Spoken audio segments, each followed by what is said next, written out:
Aujourd'hui, je vais vous présenter la remplaçante de la Fujifilm X-P90, j'ai nommé la X-P120. Alors aujourd'hui, on se retrouve donc avec un boîtier qui ressemble énormément à l'ancien, comme vous pouvez le constater, c'est très similaire. Mais le gros point qu'on retrouve, la grosse différence, c'est au niveau de sa capacité à aller sous l'eau. C'est-à-dire que l'ancien modèle allait à 50 pieds ou 15 mètres. Avec le nouveau, on est rendu à 65 pieds ou 20 mètres. Pour la résistance au choc, on est exactement dans les mêmes valeurs, donc 1,75 m ou 5,8 pieds. Une nouvelle fonction qu'on retrouve sur le XP120, c'est le cinémagraphe.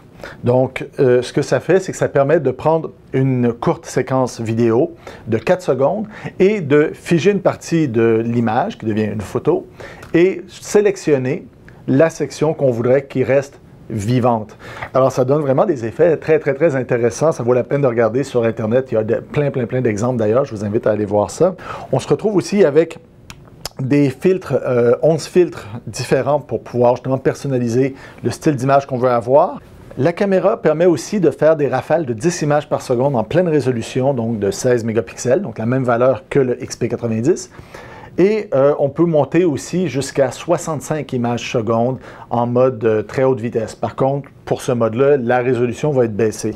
Aussi, l'autre chose donc qu'on retrouve sur cette caméra-là, évidemment, c'est la connectivité. C'est-à-dire que cet appareil-là, bon, bien sûr, a le GPS pour pouvoir se géolocaliser, mais aussi le Wi-Fi qui nous permet de le transférer justement à son téléphone ou à son ordinateur, mais aussi à une imprimante Instax.